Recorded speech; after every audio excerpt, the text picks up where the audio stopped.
He had no home, no shoes, and no reason to care. But when the homeless black boy saw the rich man collapse on the street, he ran toward him instead of away. What he did next didn't just save a life, it triggered a chain reaction that exposed betrayal, revealed buried secrets, and flipped the power dynamic between the streets and the suits forever. If this story moves you, makes you cry, or leaves you cheering, don't forget to subscribe for more jaw-dropping stories that hit where it hurts and heal where it matters most. The collapse. On Fifth Avenue, the early autumn wind blew through the streets of Manhattan like a restless whisper. Rustling the cardboard boxes under the overpass were a 10-year-old boy named Malik, huddled with nothing but a shredded hoodie and a worn backpack that held all he owned, a cracked Bible, a sketchpad filled with drawings of buildings he dreamed of designing, and a plastic fork. He hadn't eaten in 2 days. Around him, the city pulsed with indifference. Pedestrians stepped over him.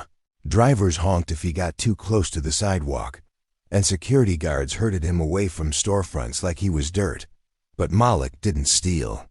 He didn't beg. He survived by collecting plastic bottles and sketching dreams on concrete walls. That morning, as the city stirred to life, a man in a $1,000 suit stumbled out of a sleek black car on Fifth Avenue, clutching his chest and collapsing on the curb just 10 feet from Malik's corner. No one noticed. They walked past, eyes glued to phones or simply choosing ignorance. Malik froze, instincts screaming to stay back. He'd learned early that getting involved meant trouble. But something in him broke when he saw the man's lips turning blue. He dropped his sketchpad, darted into the street, knelt beside the man and began shouting, "Somebody help!" But no one stopped. So he did what he'd seen in an old movie at the shelter. He tilted the man's head, checked his pulse, and started chest compressions with his tiny fists. 1, 2, 3, he counted, tears streaking down his cheeks. Minutes passed before a woman finally called 911. When paramedics arrived, they found Malik pressing rhythmically, refusing to give up. "You're not gonna die," he whispered over and over.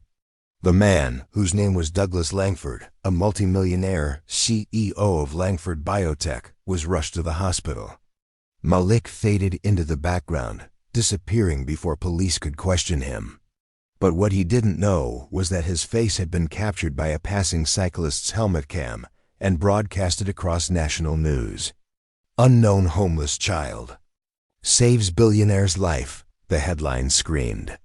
And the world wanted to know, who was this boy with nothing who did everything? The search for the unknown hero Douglas Langford woke in the hospital with machines beeping and nurses bustling. A man accustomed to controlling boardrooms and commanding jets, now weak and pale with a new pacemaker keeping time inside his chest. But all he cared about was the boy. "Find him," he told his assistant. "I don't care what it takes." The media ran the story nonstop. Talk shows speculated. Hashtags like #FindMalik trended on Twitter. But Malik, unaware of his fame, remained hidden beneath bridges and behind dumpsters, scared of being found, not knowing he was being sought out as a hero. Then came the twist. A journalist named Heather Cruz, who'd once grown up in foster care herself, recognized Malik from an old group photo in a forgotten case file.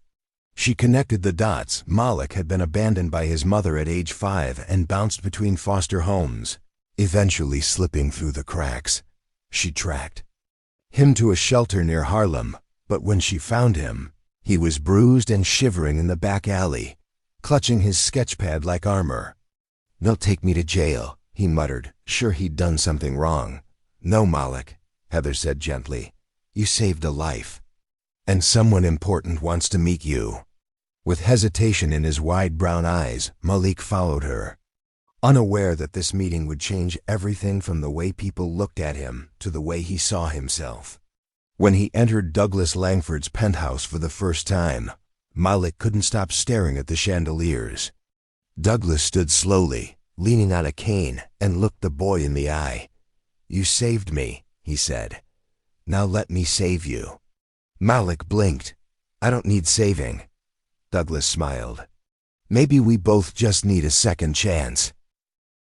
The boardroom and the betrayal as weeks turned into months. Douglas took Malik under his wing, not as a publicity stunt, but as a mission. He enrolled him in school, gave him clean clothes, 3 meals a day, and most importantly, respect. Malik's sketches stunned architects at Langford Biotech who began mentoring him, but not everyone was happy. Douglas' own son, Preston Langford, a cold, entitled executive next in line for the company, saw Malik as a threat. He's just a stray. You picked off the street, he sneered. And he has more heart than you ever will, Douglas replied. Tensions brewed. Preston secretly plotted to oust his father by framing him for embezzlement, forging documents, and bribing board members. One night, Malik overheard Preston on the phone. Frightened but determined, he snuck into the executive offices, scanned copies of the fake documents, and showed Douglas. Shocked and heartbroken, Douglas confronted Preston at the next board meeting, with Malik beside him. Preston laughed. You'd believe a homeless kid over your own son? But Malik calmly pulled out the sketch's architectural diagrams with secret codes Preston had stupidly drawn on. They matched the forged blueprints exactly. The boardroom went silent. One investor murmured, "This kid just saved the company." Preston was escorted out, disgraced.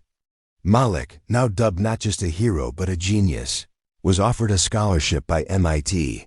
Douglas leaned down and whispered, "Told you we both needed saving." Malik grinned. "Nah, we just needed someone to believe in us." Full circle, and the foundation 5 years later. On a clear spring morning, a tall young man in a suit stood at the podium of the newly built Malik Langford Foundation for Homeless Youth. Cameras flashed, reporters asked questions. But Malik, now 15, spoke with quiet conviction. "I was invisible once," he began. "People walked past me like I didn't matter. But one act, just one, can flip your entire life. I didn't save Mr. Langford for a reward. I did it because he was a person in pain. That's all it takes. To see someone."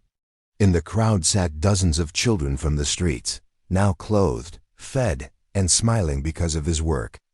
Douglas sat proudly beside them, a hand on his chest where a boy's fists once kept his heart beating. The story had come full circle.